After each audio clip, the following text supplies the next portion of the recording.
औज़ुबिल्लाहिमिनश्शैतानिर्रजीम बिस्मिल्लाहिर्रहमानिर्रहीम।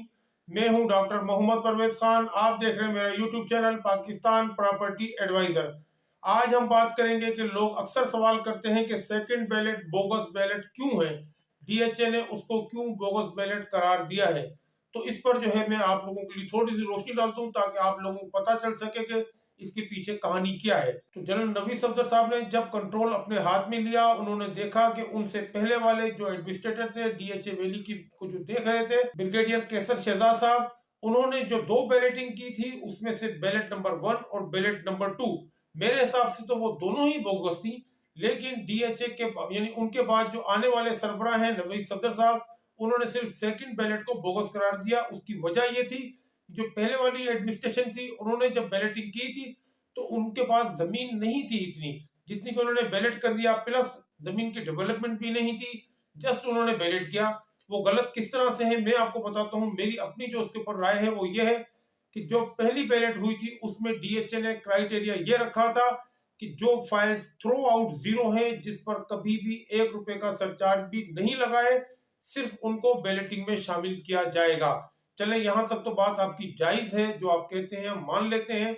लेकिन हुआ क्या कि आपने उसमें चंद मखसूस ब्लॉक की थ्रू आउट जीरो फाइल्स को कंसीडर किया, यानी कि ब्लूबेल है, ओलियंडर है, लिली है, डिफोडल है, रोज है, बोगनविला, मग्नोलिया, ट्यूलिप, इन तमाम को आपने ट्यूलिप को बल्कि शामिल नहीं किया था, बल्कि ये कि ये जो मैंने ब्लॉक्स के नाम लिए हैं, इन ब्लॉक्स के अंदर जो थ्रू आउट जीरो फाइल्स थी उनको आपने फर्स्ट बैलेट के अंदर शामिल किया। उसके बाद जब आपने सेकंड बैलेट किया, सेकंड बैलेट के अंदर भी आपने इन्हीं ब्लॉक्स में से जिन पे थोड़ा सा सरचार्ज लगा था और वो सरचार्ज पे हुआ था, उन लोगों को आपने कंसीडर किया।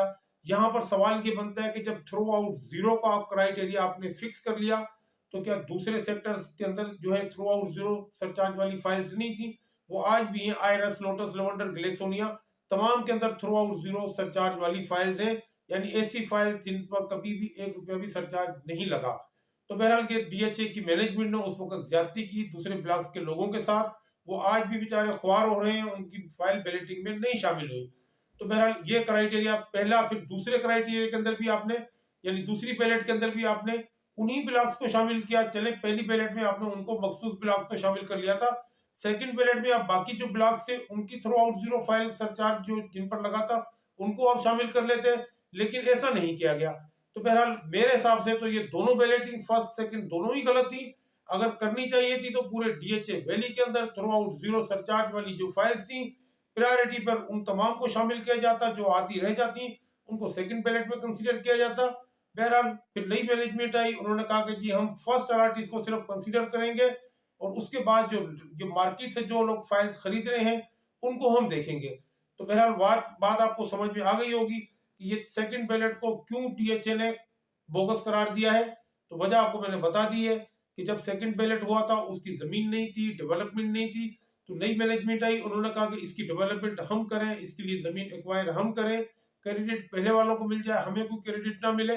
लिहाजा उन्होंने कहा कि इसको हम बोगस कहते हैं इसमें से, लेकिन रफ्ता रफ्ता आने वाली बैलेटिंग के अंदर हम इनको कंसीडर करते रहेंगे। जैसा कि फोर्थ बैलेट में कोई आधी फाइल्स उन्होंने रीबैलेट कर दी थी, बाकी जो फाइल्स रह गई हैं अभी उनका स्टेटस क्लियर नहीं है, ना वो बैलेट है ना वो नॉन बैलेट है। लेकिन अलबत्ता जब भी डीएचए ने इनको बैलेटिंग में शामिल करना है, यानी जो नॉन बैलेट फाइल्स की निस्बत ये प्रायोरिटी पर होंगी। तो मतलब नॉन बैलेट से मुराद यानी मार्केट से खरीदी हुई नॉन बैलेट फाइल्स को जब डीएचए बैलेटिंग में शामिल मतलब डालेगा, उस वक्त ये फाइल्स जो है प्रायोरिटी पर शामिल होंगी। लिहाजा इस वक्त जो है इसका स्टेटस क्लियर नहीं है। तो मेरा ख्याल है कि बात यहाँ बिल्कुल क्लियर हो गई है। जो आपका सवाल था उसका जवाब आपको मिल गया होगा। वीडियो अगर आपको अच्छी लगे तो इसको लाइक कीजिएगा। इसके अलावा हमारे चैनल को सब्सक्राइब करके बेल आइकन को जरूर प्रेस कर दिया करें, ताकि नेक्स्ट आने वाली वीडियो का नोटिफिकेशन आपको बर वक्त मिल सके। इसी तरीके से आप हमारी जो वीडियो देखते हैं इसको शेयर भी क्या करें अपने दोस्त अहबाब के अंदर, ताकि मालूमात का सिलसिला तमाम लोगों तक पहुंच सके। वीडियो देखने का बहुत शुक्रिया। अल्लाह हाफिज।